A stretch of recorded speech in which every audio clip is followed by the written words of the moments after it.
ഈ ലോകത്ത് എന്തോരം അസുഖങ്ങളുണ്ട്, പക്ഷെ ഈ അൽഷിമേഴ്സ് തന്നെ എനിക്ക് വരുമെന്ന് ഞാൻ വിചാരിച്ചില്ല. ആ ചിത്ര അതെ ശ്യാമേ, ഞാനൊരു കാര്യം ചോദിക്കട്ടെ? എന്താ അനു ഓക്കെ അല്ലേ?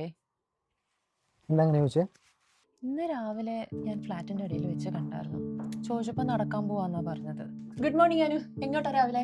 ഞാൻ നടക്കാൻ ഇറങ്ങിയതാ. കാണാം. ശരിയാ. പിന്നെ ഒരു ഉച്ച കഴിഞ്ഞപ്പോ താഴെ ഇങ്ങനെ കൺഫ്യൂസ്ഡ് ആയിട്ട് പതുങ്ങി നിൽക്കുന്നുണ്ടായിരുന്നു. മുമ്പ് ഞാൻ ഓക്കെ അല്ലേ എന്ന് ചോദിച്ചപ്പോ ഒരു വല്ലാത്ത ബിഹേവിയർ, എന്നെ അറിയാത്ത പോലൊക്കെ ആയിരുന്നു ആളുടെ ഒരു മൊത്തത്തിലുള്ള ഒരു പെരുമാറ്റം. ഇപ്പൊ ഞാൻ നോക്കുമ്പോ നമ്മുടെ ഫ്ലാറ്റ് ഇല്ലേ, അതിന്റെ പുറകിലെ പാർക്കില്ലേ, അവിടെ തന്നെ ഉണ്ട്. എന്താ എന്നോട് ഒറ്റയ്ക്കിരിക്കണേ?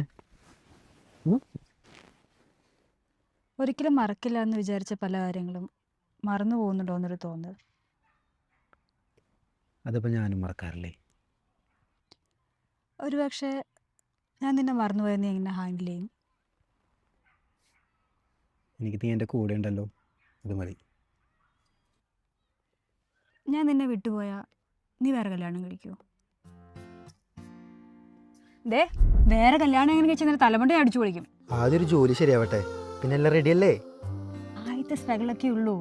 സ്ട്രഗിളാ ആദിത്യ? നിന്നെ കെട്ടിക്കഴിഞ്ഞാൽ പിന്നെ സ്ട്രഗിളോട് സ്ട്രഗിളാണ്. നമ്മുടെ കല്യാണം കഴിഞ്ഞപ്പോൾ നമ്മൾ ഹാപ്പി ആയിരിക്കും. ഉറപ്പാണല്ലോ? ഉറപ്പ്. നീ മറന്നു പറഞ്ഞു വരുമോ? നീ എന്തോന്നും മിണ്ടാത്തെ? ഒന്നുമില്ല, വാ നമുക്ക് ഫ്ലാറ്റിൽ പോവാം.